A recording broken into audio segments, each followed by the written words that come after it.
नमस्कार, मैं हूं दिनेश कुमार और इस वक्त आप देख रहे हैं हरियाणा 1008। दोस्तों, हरियाणा 1008 पर आप खबरों के साथ साथ बहुत बार अनोखी बातें आप सुनते रहते हैं। उसी कड़ी में आज एक बार फिर से मैं कुछ ऐसी खास जानकारी आपके सामने लेकर आया हूं जो अपने आप में अनोखी ही आज आपको लगेगी। देखिए, बहुत सारे युवाओं का, खासकर अपने हिंदुस्तान में हरियाणा, पंजाब और अपने आसपास के जितने राज्य हैं उनमें युवाओं का एक सपना होता है कि वो विदेश में जाएं, और बहुत सारे युवा उस सपने को पूरा भी करते हैं। और बहुत सारे ऐसे युवा भी होंगे जो फिलहाल भी ये सपना देख रहे होंगे। तो ये वीडियो उन लोगों के लिए खास होने वाली है, क्योंकि जो सपना आप लोग देखते हो विदेश में जाने का, ऐसा ही सपना आज से 16 साल पहले हमारे साथ जो आज हरियाणा 1008 पर जुड़े हैं राजू मलिक जी, इन्होंने ऐसा ही एक सपना देखा था। उसके बाद इन्होंने अपना सपना पूरा भी किया। उसी के ऊपर आज हम चर्चा करेंगे। ये कौन से देश में गए, किन किन देशों में ये घूमे, कहाँ कहाँ पे इन्होंने काम किया और किस तरह से अपने सपने को साकार किया, और सपने को साकार करने के बाद ये दोबारा से फिर इंडिया में ही शिफ्ट हो गए।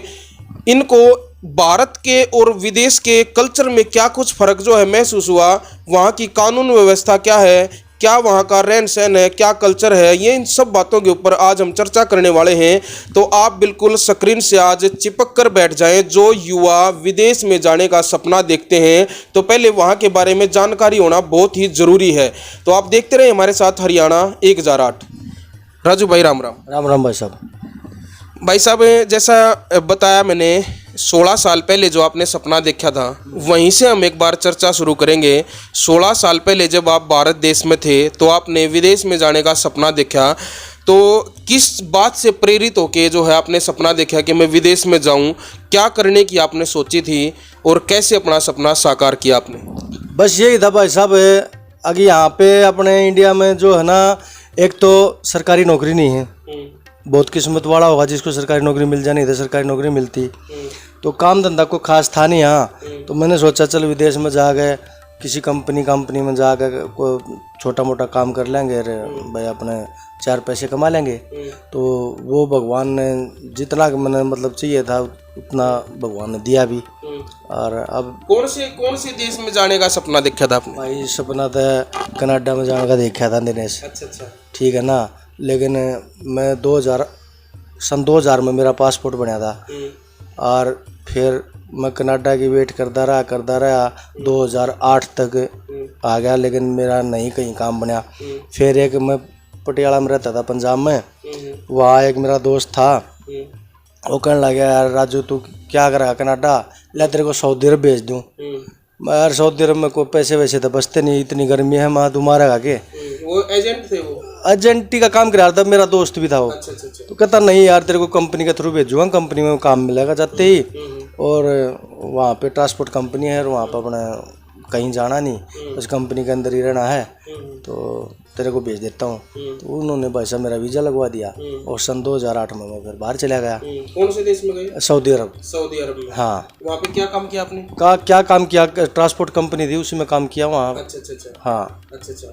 अच्छा 2008 में 2008 में जब राजू भाई यहाँ से आप गए, तो देखिए एकदम अचानक से दूसरा देश था भाई। रहन सहन भी अलग होगा, कल्चर सब कुछ, भाषा है, बोली है, सब कुछ एकदम अलग आपको लगा होगा। पहली बार विदेश में गए थे, तो पहली बार जब विदेश में, जब वहाँ की ज़मीन पे जब आप उतरे फ्लाइट से, तो क्या कुछ जो है अलग महसूस हुआ भारत में और सऊदी में?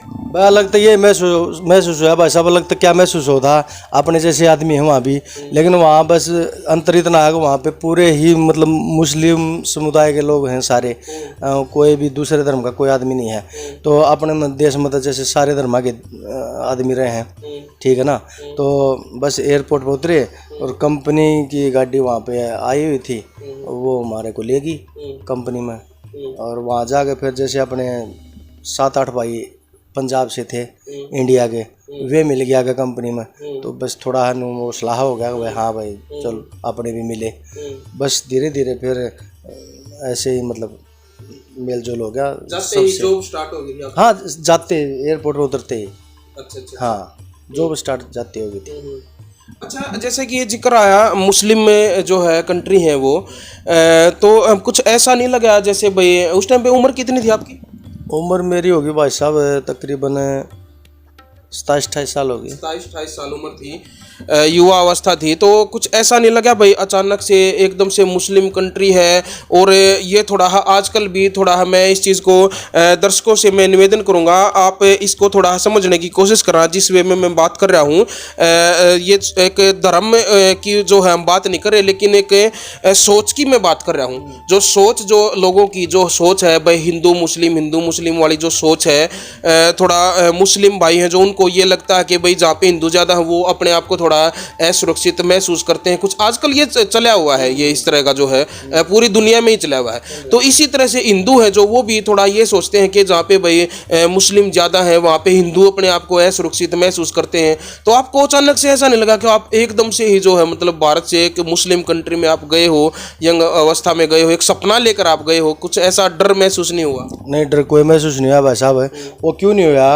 आगे पहली बात तो पहले हमने वहाँ कंपनी में जो आदमी थे उनसे बातचीत पहले उसने जो एजेंट मेरा दोस्त था उसने करा दी थी हमारे से, ठीक है ना, उसके पास नंबर थे।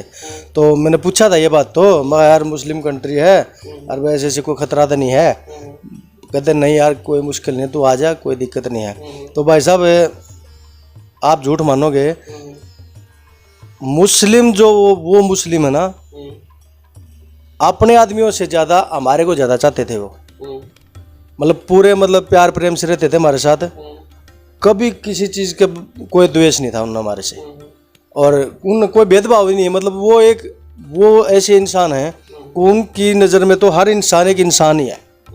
वो हिंदू मुस्लिम सिख ईसाई इस चीज़ में वहाँ पे हर धर्म का आदमी है। सऊदी अरब में सिख भी हैं, मुस्लिम भी हैं, ईसाई भी हैं और हिंदू भी हैं। एक दूसरे से किसी को खतरा नहीं है? कोई खतरा नहीं। वहाँ पे पाकिस्तान के भी हैं, फिलीपींस के भी हैं, नेपाल के भी हैं, हर देश के मतलब आदमी वहाँ पे हैं। कोई खतरा नहीं ना, वहाँ कोई किसी से लड़ाई झगड़ा करता, चाहे वो पाकिस्तानी हो। हमारे पाकिस्तानी बहुत यार दोस्त थे वहाँ पे, कम से कम कितने बताऊँ 50-100 तो होंगे मेरे यार दोस्त, जो मेरे दोस्त थे बहुत बढ़िया, कोई दिक्कत नहीं। वो उनको भी पता है, जैसे पाकिस्तान का ही मैं बात लेकर चलूँ, उनको भी पता है कि हम तो आपस में है तो एक ही, चल अलग अलग हो गए वो एक अलग बात है।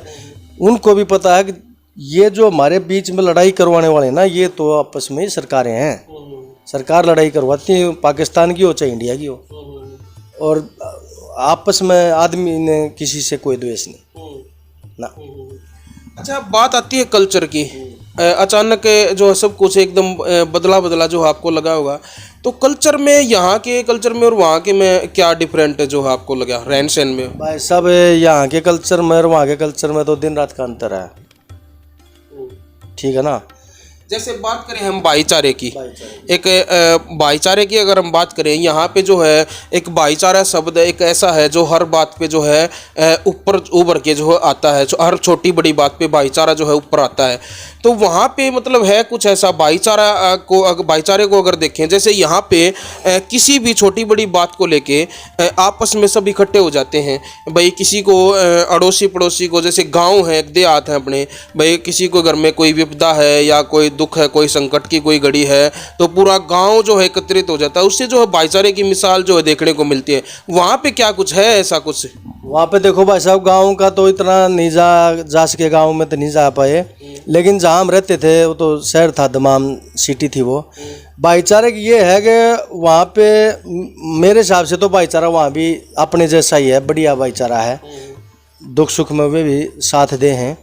और रही बात जैसे शोक की, जैसे कोई अपने यहाँ डेथ हो जाए किसी की, तो यहाँ तक कम से कम भी हफ्ता 10 दिन तो पूरा शोक मनाया जाए, 13वीं तक है ना। लेकिन वहाँ ऐसा नहीं है। ये कल्चर की बात आती है। हाँ, ये कल्चर की बात है। तो वहाँ पे क्या है? वहाँ पे ऐसा है, कोई चाहे जवान मर गया उनका या कोई बुढ़ा, वो तो बस जब तक दफनाया नहीं, जब तक वो है दफनाया है तो वहीं पे ख़त्म। और वहाँ पे रोते नहीं और शोक नहीं मनाते, वहाँ पे किसी भी मृत्यु पे शोक नहीं मनाते, चाहे वो लेडीज हो या जेंट्स हो। ये आपने खुद देखा? ये देखा है मेरी कंपनी में, हमारे वो थे मालिक, उनकी डेथ हो गई थी। सुल्तान ट्रांसपोर्ट में काम किया मैंने, तो उनकी डेथ हो गई थी। तो हमारी एक दिन भी तो कंपनी बंद नहीं हुई, और एक ही लड़का, सिर्फ 8 लड़के थे उसके, एक लड़का बस उसकी डेड बॉडी के पास था और उसी ने दफनावा दिया। बस सारे लड़के हमारी कंपनी में रहे, कोई नहीं गया, एक ही लड़का गया था बस। हाँ, तो वहाँ पे कोई ऐसा शोक नहीं मनाया जाता। वो तो कह दे भाई अल्लाह करीम, मतलब अल्लाह करीम का मतलब है, ये अरबी का शब्द अल्लाह करीम, आगे भाई ये भगवान की चीज़ थी और भगवान ने वापस ले ली। मतलब वो अल्लाह के हैं, हम भगवान कहते हैं, भाई अल्लाह की चीज़ थी, अल्लाह ने वापस ले ली। इसमें शौक किस चीज़ का मनाना है?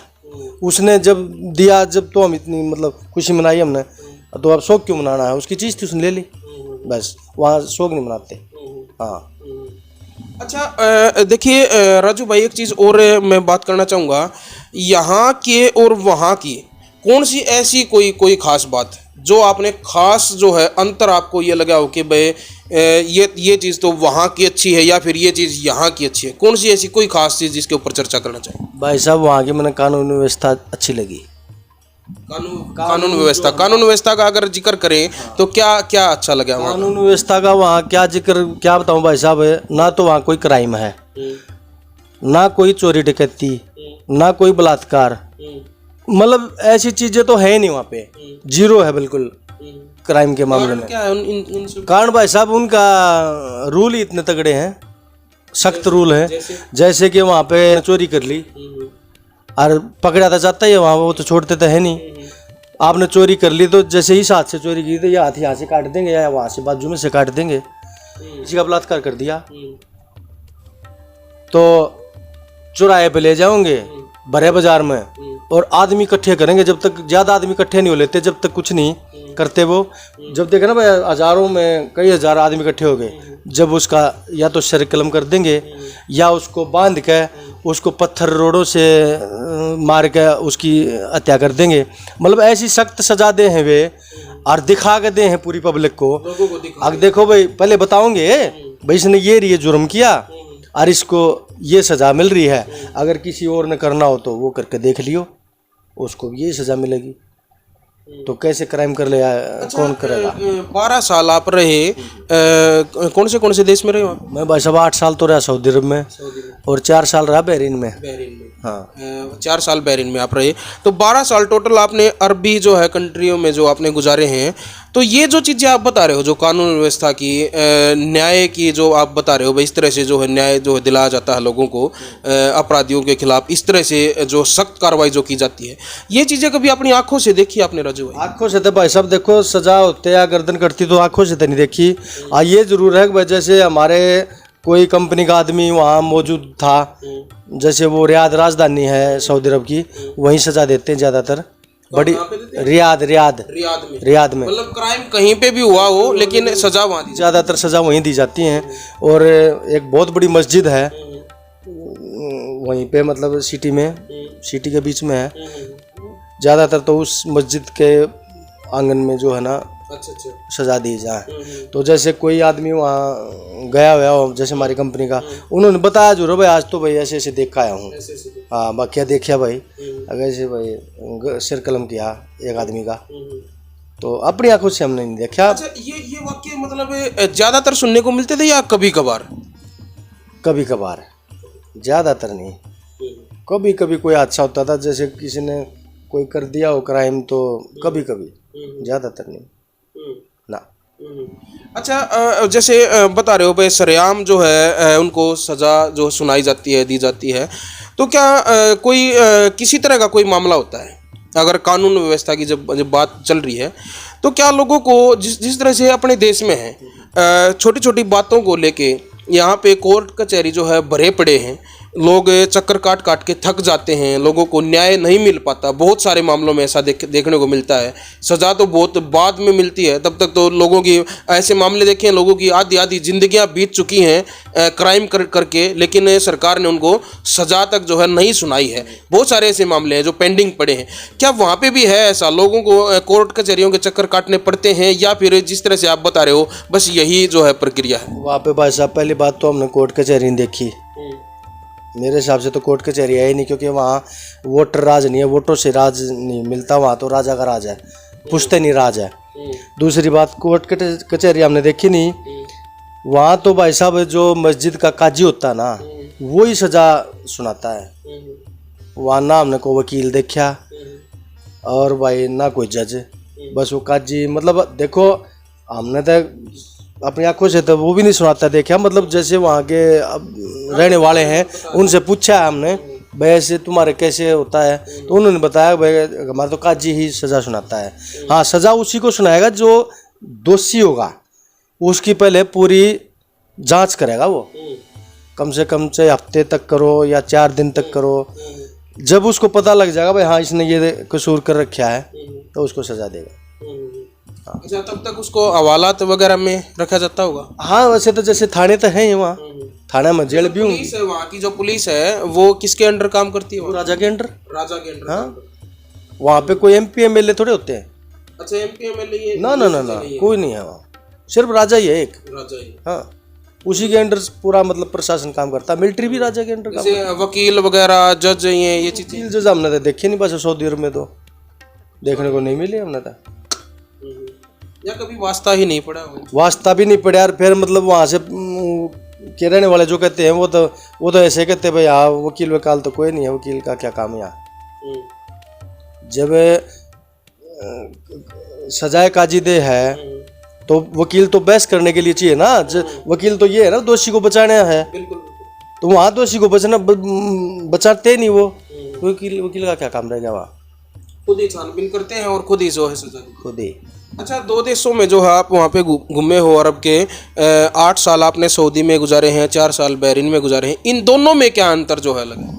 इन दोनों में अंतर देखो भाई साहब, कानून व्यवस्था तो सेम है, ठीक है। इन दोनों में अंतर ये है, ये वैसे तो 100 किलोमीटर का है बाई रोड, 100 किलोमीटर का अंतर है इनका। इन दोनों में अंतर ये है कि सऊदी अरब में जो है ना, वहाँ पे तो सिर्फ और सिर्फ सऊदी इसके मुस्लिम धर्म के ही मतलब मस्जिद ही मिलेंगी वहाँ पे, ना कोई गुरुद्वारा है, ना कोई चर्च है, ना कोई मंदिर है। लेकिन बहरीन में सब कुछ है, बहरीन में चर्च भी है, गुरुद्वारा भी है, मंदिर भी है।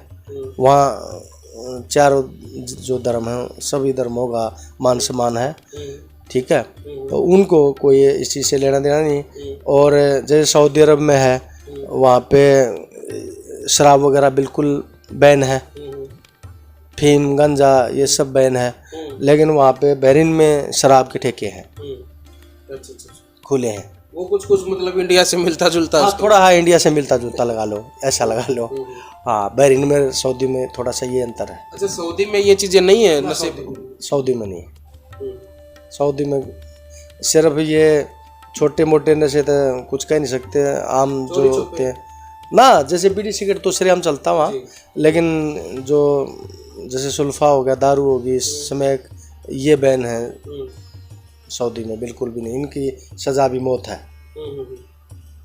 अगर कोई सुल्फा, चर्च, ये अफीम, स्मैक मिल जाए ना जिसके पास, उसका भी सर कलम होएगा। हाँ। अच्छा, बात करें जो है ट्रैफिक के बारे में, अगर जो सारी जो बातें हम कर रहे हैं, तो जो ट्रैफिक जो व्यवस्था, जिस तरह से इंडिया में जगह जगह जाम जो लगे रहते हैं, लेकिन वहाँ का हमें भी ये सुनने को जो है मिली हैं चीज़ें कि रास्ते काफ़ी खुले हैं, काफ़ी गाड़ियों की स्पीड भी जो है ज़्यादा होती हैं, जाम वगैरह नहीं लगते। क्या ये सच है ये चीज़ें?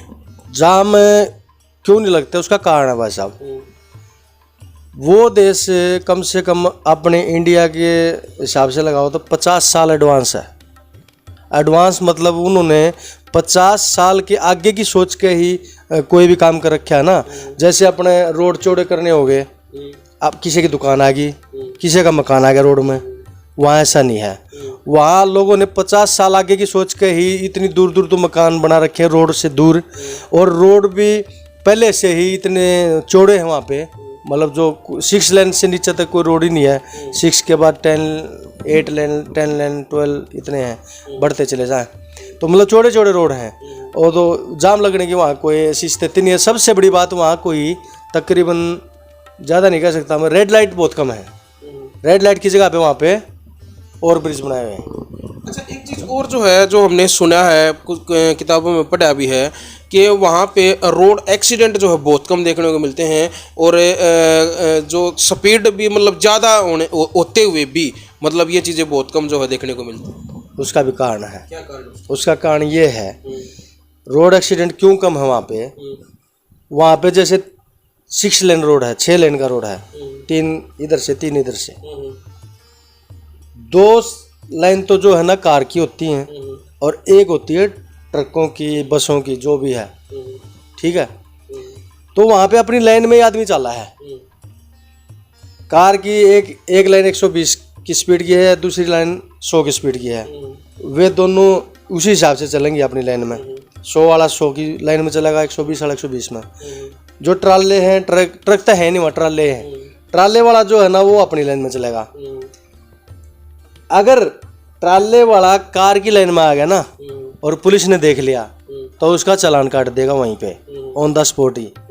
और अगर बाई चांस पुलिस ने नहीं देखा और ट्राले वाला कार की लाइन में आ गया और पीछे से कार ने ठोक दिया उसको, तो वो सारी गलती ट्राले वाले की है और उसका लाइसेंस तक भी कैंसिल हो उसका है, ट्राले वाले का, और चालान भी होगा और उसकी जेल भी उसका है। मतलब बहुत बड़ी गलती मानी जाए भाई, तू इसकी लाइन में क्यों आया। तो अपने क्या है, अपने तो ये जैसे 4 लेन का रोड है, ये अपने लाले गोहाना रोहतक वाला 4 लेन का है। पहली लाइन तो कार की है और इधर वाली लाइन जो संतर के साथ है वह ट्रका की, बसा की है। लेकिन ट्रक वाले क्या करे हैं, कार वाली लाइन को पकड़े रहे। कोई पूछनिया है भाई, कोई पुलिस वाला ने कदे रोक के पूछा भाई तू इस लाइन में क्यों चल रहा है, तो एक्सीडेंट ना होगा तो और क्या होगा यहाँ। अच्छा, एक चीज़ और है, यहाँ पे जो देखने को नॉर्मल मिल जाती हैं, जो रोड पे जो डिवाइडर हैं, खासकर हाईवे पे भी जो है डिवाइडर वगैरह जो बना रखे हैं, लोगों ने डिवाइडर को तोड़ के ही रास्ते बना रखे हैं। अपने आप ही यू टर्न लेने के रास्ते लोगों ने तोड़ के बना लिए। यह चीज़ें वहाँ देखने को मिलती हैं चीज़ें। वहाँ कोई तोड़ नहीं सकता कोई भी डिवाइडर है क्या, यू टर्न होगा वहीं से आना पड़ेगा। अगर 50 किलोमीटर पे यू टर्न है तो 50 किलोमीटर से अगला घूम के आएगा। और सबसे बड़ी बात बाइक वाला, जैसे बाइक वाले थोड़ा थोड़ा एक पत्थर हटा के रास्ता बना लेते हैं, ऐसा है। बाइक वहाँ है ही नहीं, बाइक नहीं मिलेगी ना, बाइक नहीं है वहाँ पे तो रेसर बाइक हैं जो 200-250 की स्पीड में चलेंगी। नॉर्मल जो अपने घर ये जो बाइक हैं ये नहीं है, वो बाइक नहीं है वहाँ पे ना। अपने यहाँ जैसे स्कूटी है, घर में बाइक है, किसी के पास नहीं है वहाँ तो। या तो कार है अपनी पर्सनल में, और फिर बस या फिर ट्रांसपोर्ट सर्विस है। और बस भी अपने जो है ना, जैसे अपने चल रही है ऐसे नहीं चलती वहाँ बस। अब गोहाना से रोहतक ना, वहाँ तो जैसे अपने टूरिस्ट जा ना, जैसे यहाँ से हरिद्वार जाएगी, ऐसे लॉन्ग रूट की बस चलती है वहाँ पे। तो यह तो मैंने अजीब बात लगी कि जैसे भाई घर में इधर उधर आने जाने के लिए बाइक स्कूटियाँ वगैरह नहीं है, कार नहीं, कार है, मोटरसाइकिल नहीं है। और फिर दूसरी बात, आप जो भी रोड है ना, कहीं भी चले जाओ आप, सऊदी अरब के किसी भी उसमें चले जाओ एरिया में, तीनों साइड तार लगी हुई है भाई साहब, इतनी ऊंची रोड के साथ साथ है। अच्छा। इस संतर में भी लगेगी, परला संतर में भी लग रही होगी, और डिवाइडर के बीचों बीच भी। अच्छा। तो कहाँ से क्या क्या तोड़ेगा आदमी, वहाँ तोड़ नहीं सकता, वहाँ कुछ भी अपनी मर्जी से कुछ नहीं कर सकता वहाँ। अच्छा, एक मेरा साथी एक और वहाँ पे गया हुआ है, फिलहाल दुबई में है वो। अच्छा। तो उसने एक बात बताई थी मुझे, वो कह रहा था जैसे स्कूल बस होती हैं, ये बड़ी ध्यान से सुनने की बातें हैं, जो भाई रोजाना अपने इंडिया में स्कूल के बच्चों के साथ जो हादसे जो होते हैं, स्कूल बसों के जो दिन प्रतिदिन रोजाना जो है एक्सीडेंट वगैरह जो देखने को मिलते रहते हैं यहाँ पे इंडिया में लगभग। ये वहाँ पे उसने ये बताया, एक दिन हम बैठे थे, वो भी आया हुआ था, छुट्टी आया हुआ था वो किसी कंपनी में वहाँ पे, तो एक हम चर्चा कर रहे थे इस बात को लेके। तो उसने बताया राजू भाई कि वहाँ पे अगर स्कूल बस से बच्चों को अगर ड्रॉप कर रही है, रोड पे अगर बस खड़ी है बच्चों को ड्रॉप कर रही है, तो उसको कोई भी जो साधन है वो उसको ओवरटेक नहीं करेगा, वो उसके पीछे खड़ा हो जाएगा जब तक वो उस बच्चों को जो है वो छोड़ के नहीं चलती, तो उसको ओवरटेक उसके साइड से कोई नहीं निकलेगा। क्या ये सच है? ये बात सच है, ये भी सच है। और उसने ये भी बताया था कि अगर उसको कोई क्रॉस कर भी लेगा तो बस में ही लाइव कैमरे लगे हुए हैं, उसी टाइम जो उसका जो है चालान वो उस ओवरटेक करने वाले के पास जो है वो पहुंच जाए। हाँ, क्योंकि उससे खतरा है ना बच्चों को। अगर व्हीकल निकलेगा मनमाना ओवरटेक करे, कोई बच्चा इधर इधर आना, बच्चा तो उधर भी जा सके है, बच्चा तो बच्चा है। जैसे यहाँ है भाई स्कूल बस है, कहीं पे भी स्कूल बसों वाले कहीं पे भी रोक देते हैं, बच्चों को उतारने लग जाते हैं, ध्यान नहीं होता। कई बार बहुत सारे बच्चे बस से उतर के भाग लेते हैं, दूसरे साधनों की टक्कर में जो है वो आ जाते हैं। बहुत सारे ऐसे हादसे देखने को मिलते हैं। तो ये चीज़ें वहाँ पे जो है नहीं, वहाँ पे नहीं है भाई साहब। दूसरी बात देखो, पहली बात तो मतलब बहुत ज़्यादा जो है सख्त कानून जो है बताए गए हैं, बहुत ज़्यादा सख्त कानून है। और बस वाला जो स्कूल बस बताया आपने, पहली बात तो वो यहाँ तो क्या है, स्कूल के बस, अब फिर मैं कहूँगा तो लोग भी नहीं कहेंगे ये क्या कर रहा है। यहाँ पे तो जो ट्रैक्टर चलाने वाले हैं उनको तो बस पर रखे ही हैं स्कूल वाले। एक भी ड्राइवर बता दो किसी के पास है लाइसेंस हो, जितने भी स्कूल बस चलाए हैं, बिल्कुल सही बात है ये। किसी को कानून के बारे में पता हो। यहाँ तो रोड के बीच में खड़ी करके बच्चे उतारने लग जाएंगे। बिल्कुल बिल्कुल, ये सच्चाई मैंने देखा भी है, सच्चाई है ये। ऐसे झूठ नहीं बोल रहा मैं। और फिर सस्ता ड्राइवर चाहिए इनको, सस्ता में जो सबसे कम पैसे में रहेगा उसको रखेंगे। क्यों भाई, उम्र का हिसाब नहीं रखते भाई साहब। मेरे हिसाब से तो स्कूल का जो भी कोई भी बस ड्राइवर हो ना, कम से कम 40 की उम्र से पार का होना चाहिए हर स्कूल की बस पे। लेकिन यहाँ तो मैंने देखे हैं 20-20 साल के 18-18 साल के बालक बस चलावे हैं, लाइसेंस भी मनते मेरे हिसाब से तो बहुत इसे भी हैं जिसके पास लाइसेंस भी ना हो। तो फिर हादसे ना होंगे तो और क्या होगा। बिल्कुल बिल्कुल, जिसको रोड के बारे में, कानून के बारे में कुछ पता ही नहीं, तो वो हादसे करेगा। समझो ना, वहाँ ऐसा नहीं है। वहाँ पे हर चीज़ जो है ना कानून से, मतलब कानून के हिसाब से वो रखते हैं। और एक बात और बताऊँ आपको, यहाँ तो जैसे रेड लाइट है, कोई माने रेड लाइट को, यहाँ मैंने तो देखा नहीं। मैं रोहतक गोहाना दिल्ली भी गया हूँ, क्रॉस करते हैं लोग सर, रेड लाइट हो रही है, मौका देखते क्रॉस कर जाए। मौके, बिल्कुल रेड लाइट को नहीं देखते, मौके को देखते हैं। मौका देखे हैं, देखो खड़ा तो नहीं है। वहाँ ऐसा नहीं है। वहाँ कहीं भी किसी भी चौक पे आपको पुलिस नहीं मिलेगी।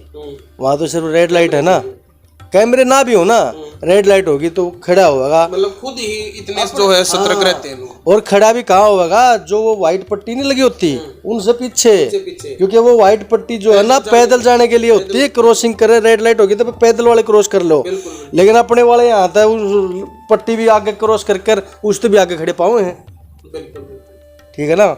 वहाँ के आदमी मतलब भाई समझदार ला लो या जो भी ला ले, अपने देश के प्रति उनको बहुत ज्यादा प्यार है यार। ये बताओ, एक चीज और भी वहाँ की जो सुनने में आई कि पैदल चलने वाले जो लोग हैं, जो रोड पे जो पैदल चल रहे हैं, तो उनको मतलब ज्यादा मतलब वो दिया जाता है, अहमियत दी जाती है। गाड़ी वाला यहाँ पे तो अगर कोई पैदल चल रहा है तो गाड़ी वाला उसको रोब और झाड़ेगा कि भाई ये क्या है, ये पैदल चल रहा है, दिखता नहीं, उसी को बोलेगा दिखता नहीं, क्या नहीं। वहाँ ऐसा जैसे रेड लाइट ना भी है ना, और वो व्हाइट पट्टी दे रखी है, और किसी ने गाड़ी वाले ने देख लिया वहाँ फुटपाथ के पास एक भी आदमी खड़ा, एक खड़ा है, रोक लेंगे, सारा ट्रैफिक वहीं रुक जाएगा। उसको निकालेंगे, फिर जाएंगे। ऐसा है। बिल्कुल बिल्कुल। अच्छा, वहाँ के जो है थोड़ी सी मौसम के बारे में भी बात कर लेते हैं भाई साहब, क्योंकि बहुत सारे जो है पहले ही बताया था मैंने, बहुत सारे लोग जाने का सपना भी जो है देखते रहते हैं। फिलहाल भी देख रहे होंगे। ये वीडियो देखने के बाद भी बहुत सारे लोग वहाँ के कल्चर के, रहन सहन के बारे में, कानून के बारे में जो है बहुत सारी चीज़ों का लगभग आपको लोगों को पता लग गया होगा। तो थोड़ा मौसम के बारे में बात कर लेते हैं। वहाँ के, यहाँ के और वहाँ के में कितना अंतर है? मौसम के बारे में भाई साहब इतना अंतर है कि वहाँ गर्मी में तो बहुत ज़्यादा गर्मी रहे है, और सर्दी में बहुत ज़्यादा सर्दी। लेकिन बरसात का मौसम थोड़ा कम है वहाँ, बरसात बहुत कम होती है। अगर बरसात होए भी ना तो दिसंबर में स्टार्ट होती है, दिसंबर जनवरी में, और मार्च तक बस थोड़ी बहुत बरसात है, बरसात नहीं है वहाँ पे। अच्छा, एक चीज़ मेरे एक सवाल और ध्यान में आ गया। पानी की अगर हम बात करें, पानी जैसे अपने यहाँ पे कुएं हैं, जगह जगह कुएं हैं, ट्यूबवेल है, नल है, ये मिल जाते हैं, जगह जगह मिल जाते हैं। वहाँ पे क्या है, ये इन चीज़ों की सुविधाएं हैं ना? वहाँ पे पानी भाई साहब इन चीज़ों की कोई सुविधा नहीं, क्योंकि वहाँ पे पानी एक तो खारा हो अपना है, वहाँ पे कड़वा है। तो फिर पीने का पानी कहाँ से आता है? पीने का पानी जितना भी हो सारा वो बड़े बड़े आरओ लग रहे हैं, जैसे अपने आरओ के पानी बेचने आए हुए हैं, ऐसे आरओ लग रहे हैं बड़े बड़े, तो उनसे सप्लाई होता है। तो कुएं नल वगैरह ना कुछ नहीं है, कुछ भी नहीं कहीं पे। कुआं तकरीबन कितना बताओ, बहुत ज्यादा नीचे है पानी वहाँ पे, कई 100 फुट नीचे है, लेकिन वो भी कड़वा। तो मेरे हिसाब से तो वो समुद्र का पानी स्टोर करके और फिर उससे साफ करके और उससे वो देते होंगे मेरे हिसाब से। तो इस चीज़ में तो देखें तो भाई फिर हमारा देश ऊपर अच्छा रहा इसमें तो, क्योंकि कहते हैं भाई जल ही जीवन है। हमें तो यहाँ मतलब जगह जगह पानी खरीदने की भी ज़रूरत नहीं पड़ती भाई। अगर हम रास्ते में कहीं पे चल रहे हैं तो एक ही रास्ते में हमें 10-10 जगह कुएँ हैं, ट्यूबवेल है, नल है, वो देखने को मिल जाते हैं। कहीं पे भी आदमी अपनी प्यास बुझा सकता है। तो वहाँ पे तो ये चीज़ें सब कुछ जो है पानी मोल खरीदना पड़ेगा। भाई साहब हमारे देश जैसा तो देश ही नहीं है। देश तो बहुत बढ़िया अपना। कमी क्या लगी 12 साल में? कमी बस ये है कि कानून व्यवस्था नहीं है यहाँ बढ़िया। बस करप्ट ज़्यादा है, करप्शन ज़्यादा है, रिश्वतखोरी ज़्यादा है। आपने एक मर्डर कर दिया, लाख रुपये 2 लाख रुपये देकर आप बाहर हो जाओगे, मनमाना महीने की भी सजा ना को है। तो यो तो बहुत दिक्कत है ना अपने देश में। जब यू कानूनी व्यवस्था सही हो जाता हमारे तो वाह फिर सोने चिड़िया हो जाए जो पहले थी। कानूनी व्यवस्था सही नहीं है अपनी। बाकी हमारे देश में क्या कमी है? हमारे देश में तो सब आप हुआ बढ़िया, चारों मौसम अपने चारों ऋतु अपने देश में हैं। और भाई गर्मी सर्दी और बरसात का ये सीजन अपने देश में आए हैं। तो अपने देश जैसा देश थोड़ा है। लेकिन वही बात है भाई साहब, आगे भाई चल आदमी की कोई मजबूरी होती है, किसी मजबूरी में आदमी अपना घर छोटा है, देश छोटा है ना, तो कौन खुश है भाई बाहर जाके। चल अपना भी कोई सपने थे वो चल भगवान ने जितने का हमने सोचे थे वो पूरे हो गए, फिर अपना घर आ गए अपने देश में। 12 साल विदेश में रहने के बाद जब इंडिया में आए तो अचानक से मतलब जैसे यहाँ से वहाँ गए तो बदलाव जो महसूस हुआ था, तो फिर 12 साल जो है बहुत हो जाते हैं। 12 साल वहाँ गुजारने के बाद फिर इंडिया में आए तो फिर यहाँ पे अचानक से क्या बदलाव महसूस हुआ, कैसे एडजस्ट किया? एडजस्ट तो भाई साहब ऐसी बात तो नहीं है। एडजस्ट कैसे किया, बदलाव तो कोई खास नहीं दिखा। क्योंकि देखो खाना जो इंडिया में खाते थे वो वहाँ भी मिलता था। और रहन सहन मैंने आपको बता ही दिया भाई, जैसा यहाँ इंडिया में है वैसा जो आप बता रहे थे ऑफ कैमरा आप बता रहे थे कि भाई अचानक ये लगा कि भाई अचानक से कहाँ पे जो आ गए। वो तो देखो वो तो 2-3 महीने में ऐसे मतलब वो तो बहुत अच्छा जो जब बैठ के बता रहे थे वो तो मैं जैसे कानून के बारे में सोच रहा था ना भाई, यहाँ पे मतलब जैसे इतना करप्शन देख के मतलब मैं सोचा यार इससे तो मतलब वहाँ ठीक था, ठीक है ना। जैसे ट्रैफिक देखा यहाँ पे कोई इधर से आ रहा है कोई उधर से आ रहा है, जाना आना तो पड़ता ही है इधर उधर। तो रेड लाइट को कोई फॉलो नहीं कर रहा, कोई जैसे आप बेचारे पुलिस में होमगार्ड ये खड़े रहते हैं उनको कोई समझ नहीं रहा भाई ये क्या है, उसको 4 गाली देकर निकल जाए। मतलब दो एक महीने मेरे को लग गया भाई तू अजीब से उसमें आ गया, लेकिन फिर धीरे धीरे भाई एडजस्ट हो गया। अच्छा वहाँ पे कोई हॉर्न नहीं बजाता गाड़ियों का, ये भी सुना है मैंने, क्या कारण है उसका? यहाँ तो सारा दिन टीटी पीपी लगी रहती है। बताऊंगा वो भी, वहाँ पे हॉर्न बजाने की जरूरत नहीं पड़ती भाई साहब। कुछ मैंने सुनने में आया था, मैं माफ़ी चाहूँगा शायद मैं गलत हूँ, लेकिन मैंने सुना था कि वहाँ पे कोई हॉर्न बजाता है अगर किसी को 1 या 2 बार अगर उसने हॉर्न बजा दिया तो वो उसको ये मतलब ये है कि वो उसको गाली दे रहा है। गाली तो नहीं, मतलब वो आदमी को पागल समझते हैं। हाँ वही बात, जिसने हॉर्न बजा दिया ना वो समझेंगे भाई पागल, क्योंकि वहाँ हॉर्न बजाने की जरूरत नहीं पड़ती ना भाई साहब। हॉर्न बजाने में यहाँ क्यों जरूरत पड़ती है? यहाँ जाम लग गया तो हॉर्न बजाओगे पाँव, है ना। नॉर्मल भी बजाते हैं, चेक भी करते रहते हैं, रोड पे चलते रहते हैं ना। तो वहाँ पे जैसे मैंने बताया आपको जाम जुम कोई लगता नहीं, अगर लग भी जाता हॉर्न नहीं बजाता, क्योंकि उनको ये पता है अगर जाम खुलेगा तो ये अगली गाड़ी चलेगी और उसके पीछे हम सारा ट्रैफिक चल पड़ेगा अपने आप ही। भाई कोई ये पागल नहीं है जो ये खड़े हैं, कोई कारण है, किसी कारणवश खड़े हैं। लेकिन अपने तो न्यू सोचे हैं आगे ये पागल खड़े हैं यहाँ जाम में खड़े हैं ना, पागल पाँव इधर से काट ली नून से काट ली ना, वहाँ और नहीं बजाता। ये बात आपने सही नोट किया, वहाँ और नहीं बजाता कभी भी। हाँ और कोई खास बात जो है इस आज के इस इंटरव्यू में बिल्कुल अंतिम क्षणों में हम कोई खास बात अपनी तरफ से भी कुछ आप मेरे सवालों के दो जो आपने जवाब दिए हैं, बाकी अपनी तरफ से भी कोई खास कोई ऐसी बात जो आपके दिमाग में हो जो आप शेयर करना चाहते हो दर्शकों के साथ? भाई साहब अपनी तरफ से तो ये है, देखो अगर किसी भाई ने विदेश जाना चाहता हो कोई भाई, ठीक है भाई, अमेरिका कनाडा ऑस्ट्रेलिया बड़ी कंट्री जितनी भी हैं इनमें जाओ, कोई मुश्किल नहीं है, आराम से जाओ, खूब पैसा भी कमा लेंगे, सब कुछ हो जाएगा। लेकिन अरब कंट्री में कोई भाई सोचा कि भाई मैं अरब कंट्री में कोई भी ला लो, दुबई ला लो या भाई सऊदी ला लो, बहरीन ला लो, कतर ला लो, भाई इनमें सोचा आदमी कि भाई मैं माला माल हो जाऊँगा, तो वो बात भूल जा। हाँ नू है दाल रोटी बढ़िया चल जाएगी तो वो तो इंडिया में भी मेरे हिसाब से चल ले जा है, ठीक है ना। बाकी ज़्यादा पैसा इन अरब कंट्रियों में नहीं है। और दूसरी बात मैं ये भी बताऊंगा, अगर जो जैसे अमेरिका कनाडा भी को जाना चाहे तो 1 नंबर में जावे, डोंकी मार के ना जा। डोंकर का भाई साहब डोंकी में जो है रिस्क बहुत तगड़ा है, 30-40 लाख रुपये 50 लाख रुपये भी आदमी लावे है। और भाई सुरक्षित पहुँचे तो पहुँचे, ना भी पहुँचे, ठीक है। तो भाई अगर 1 नंबर में किसी भाई का काम बने तो अमेरिका कनाडा ऑस्ट्रेलिया यहाँ चला जा, नहीं तो भाई साहब अपने घर चाहे रूखी सूखी खा लो, अपना घर बढ़िया है, अपना देश बढ़िया है, इस तो बढ़िया कोई बात नहीं है, ठीक है ना। एक जुनून हो रहा है, मन देखा है आजकल के बालक भी कहे हैं अकबर घना जोर दे रहे हैं, कोई कनाडा भाज रहा है, कोई अमेरिका भाजा, कोई किधर भाज रहा है, लेकिन संतुष्ट आदमी न होना चाहिए। अगर संतुष्ट आदमी हो तो यहाँ भी अपना देश भी माड़ा नहीं है, बढ़िया है। यहाँ भी 2 रोटी का धंधा अगर कोई करना चाहे करने वाले के लिए यहाँ भी बढ़िया है ये। तो बहुत बहुत धन्यवाद राजू भाई, जो आपने विदेशी संस्कृति से जो है आज हरियाणा 1008 के जो है दर्शकों को आपने रूबरू करवाया, उसके लिए हम आपका बहुत बहुत धन्यवाद करते हैं। एक जो दर्शक जो आपको देख रहे हैं, एक बढ़िया सी राम राम जो है हरियाणा वाली न ठोक दो। चलो भाई, मेरी और भाई दिनेश की तरफ से, और भाई ने चैनल बना रखा है एक हरियाणा 1008 हरियाणा 1008 के चैनल की तरफ से सारे भाइयों ने राम राम भाई। तो भाई बहुत बहुत धन्यवाद है। इन सब बातों के साथ हम लेते हैं इजाज़त। अगली किसी वीडियो में मैं फिर किसी और ख़ास जानकारी के साथ आपके सामने फिर हाजिर होऊंगा। तब तक के लिए अपने सहयोगी अनिल कुमार के साथ हरियाणा 1008 के लिए मैं दिनेश कुमार, जय हिंद जय हरियाणा।